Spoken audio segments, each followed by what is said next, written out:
Welcome back, Your Honor. It's the moment you've all been waiting for. Let's be proactive instead of focusing on problems.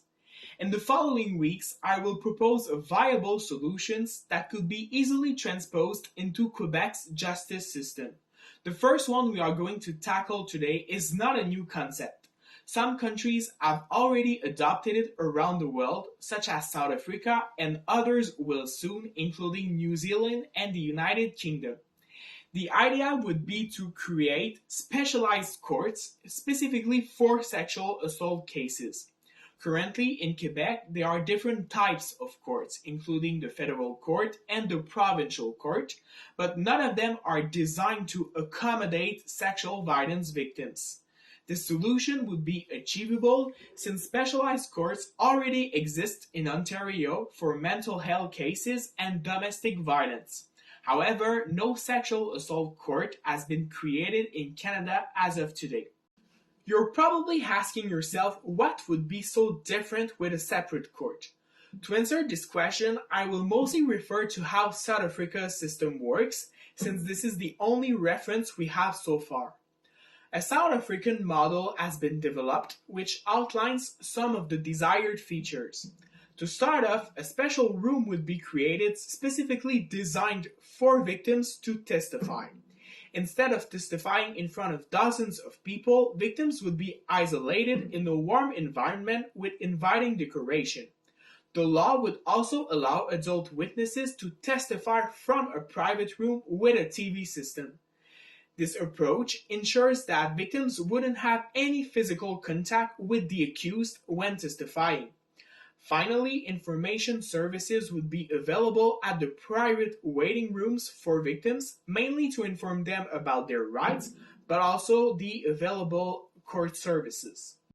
The court would also be adapted to young victims. Specialist interpreters trained in child development, as well as social workers dealing with mentally challenged people, would be constantly available to assist traumatized children.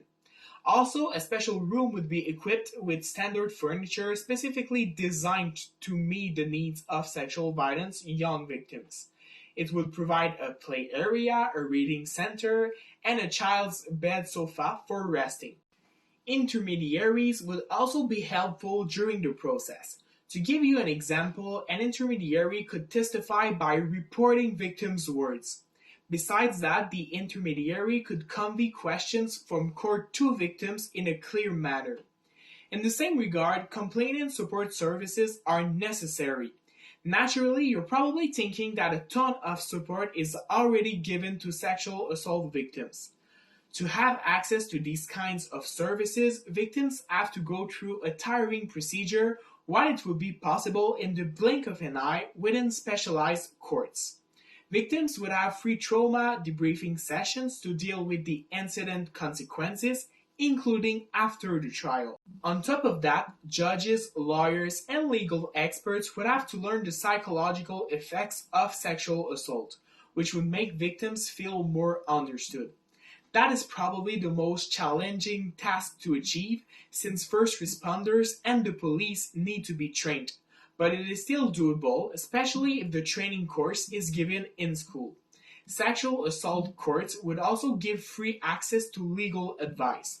Currently, victims have to pay for their lawyers, which explains why some choose silence. Finally, a separate court could also help to reduce delays. Our justice system is currently under a lot of pressure because the penal court is very concentrated. A specialized court would only deal with sexual assault cases, which means that victims would receive efficient service. That is a considerable benefit since complainants tend to get discouraged by the endless waiting they have to go through. Since this is a training course, I want to be as neutral as possible with you. Therefore, I need to address a notable concern surrounding the solution. Quite a few lawyers think that creating separate courts would be useless. 19 out of 20 victims of sexual harassment do not even prosecute the offender, which is why the debate only covers a small part of the problem. Despite South Africa's separate courts' rough start, sexual assault victims are now happy with the results. Before, trials were postponed 10 times on average, but this number has decreased to less than 5 as of today. The transformation is also manageable to do, considering more than 74 buildings were upgraded to specialized courts between 2014 and 2018. Of course, a single solution will not do a miracle, but separate courts have proven their success during the last decade. Stay tuned for the other solutions we have prepared for you in the following videos.